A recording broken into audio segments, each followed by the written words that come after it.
Hi everyone, I'm Erica Price and I will be your instructor for Psych 304 Statistics for RN to BSN students.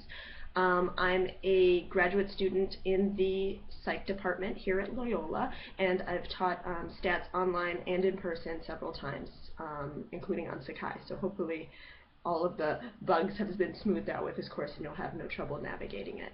So I just wanted to make a quick video to go over the syllabus and how the course would function, because sometimes these things are easier to explain verbally than expecting everybody to read it and kind of understand what to look out for, especially if you're new to Sakai or distance learning, which I believe most of you have some experience with already.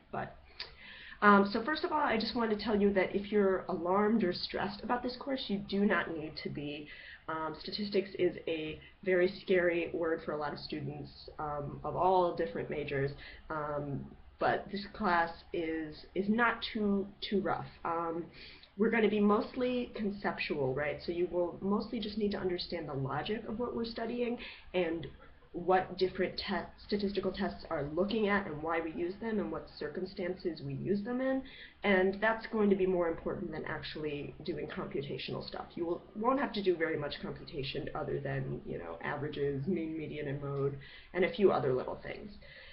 The other thing to keep in mind is that this is normally a 16-week course, and we're covering it in a much shorter span of time. So it will be fairly labor intensive, but it's something that, again, people have been able to tackle this course without too much difficulty in the past on the exact schedule that it's on. So as long as you work hard and you make sure to ask questions whenever you're lost and be proactive about reading all of the materials and reaching out if you need help, then you're going to be absolutely fine in this class. Okay, so that said, I'm just going to go over a little bit of how the class works. So we're going to have 2 content days a week, and what that means is that there will be, for every week, there'll be 2 folders that are full of lecture materials, supplemental materials, sometimes videos, and things like that. And those days are going to be Mondays and Thursdays, and so there will be a lecture and a reading, a book chapter reading, that you should complete for each one of those days per week. And if you just follow the resources folder on Sakai, as well as the syllabus, it should be pretty clear what you're supposed to complete. So looking at the syllabus here, you can just see that for January 6th, the first day of this class, you should read the should look at the syllabus, and you should go to the resources folder, and there will be a January 6th Monday folder, and that should have a lecture that just kind of goes over how the course works, and that's all you have to do for that day. So I have the site for the course set up so that these folders appear a little bit ahead of time, so you can work at your own pace.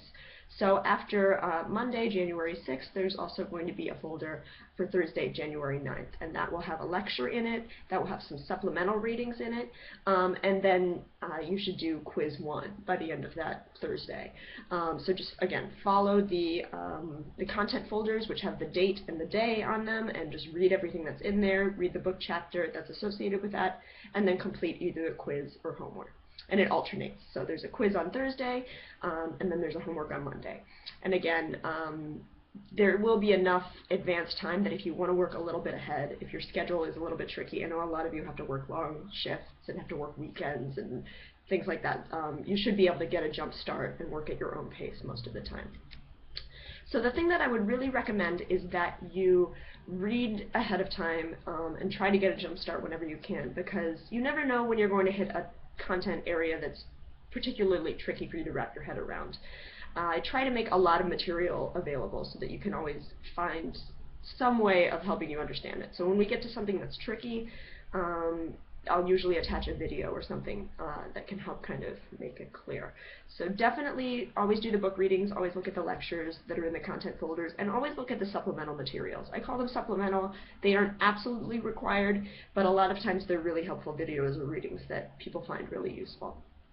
So those are the main things that you need to focus on Sakai. You need to look at the resources folder and look at each particular subfolder within there for every given day of the course. And then in addition, I would direct you to the syllabus section of Sakai, which I think most of you have probably found already. Tests and quizzes are under the tests and quizzes sidebar there. That's also where the midterm and the final will be. They'll function in much the same way that the quizzes work. They'll just be longer and self-paced. And then you'll also want to look at the assignments area for when homeworks are due. Those will be listed there, and you can just download the little document that each assignment is contained in, complete it, and upload it back up there to Sakai. In addition, you would also want to look at the forums section. There's a lot of important stuff there on Sakai. So again, on the left sidebar, if you want to just go to forums, there are several sections you should look at. So one forum that's important is the introductions board, and if you look on the syllabus, you can see that the only assignment that you have for Monday is to just introduce yourself on the forum. I already have a post there, so you should be able to see it, and you can just create your own. Tell us a little bit about yourself, upload a picture if you feel comfortable doing that, just so we can get to know each other, and you'll get extra credit for that.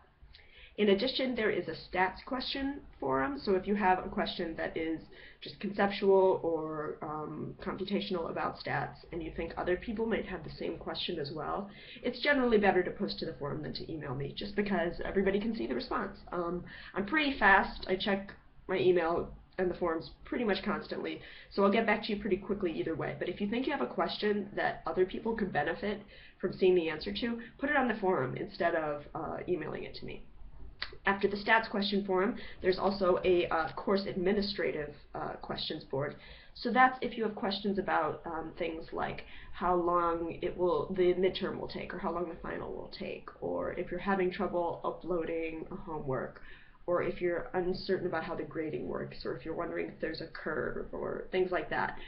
You want to post your questions there. Again, these are questions that if you have it, probably someone else in the class has the same question. So it's always good to post it so everybody can see my response. And finally, in the forums, there is a peer help board. This board's really fun because you can get help and earn extra credit while you're doing it.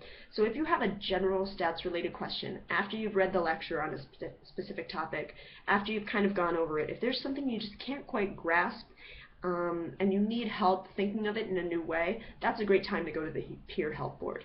If you post a detailed question, you can get extra credit for that. And then you should also, whether you have questions or not, check the peer help board and try to help your peers. Try to answer other people's questions. And if you give a good or detailed response, you'll also earn extra credit for that. So that really helps a lot of people out in the class, because sometimes it's a lot easier to understand a concept if somebody who's at the same level in the course as you can explain it, because a lot of times they just have a more intuitive grasp. It's just a new, different way of explaining something that's tricky, and a lot of people really enjoy interacting in that way, and it makes it feel a little bit more like an actual in-person class. And you can earn extra credit while you're doing it, so that's awesome. So I think that's roughly it. Again, there will be either a homework or a quiz every day, Monday or Thursday of the week, and then there's also a midterm and a final, and that's it. You can earn extra credit by posting an introduction on the introduction board and posting questions on the peer help board, and answering questions on the peer help board. I'm always available via email, texting. I'm pretty flexible. And if you have any questions that you think would apply to other people as well as just yourself, go to the forums. I think that's about it for now. If you have any questions, feel free to reach out for me in any of those outlets, and I look forward to working with you guys. Thanks.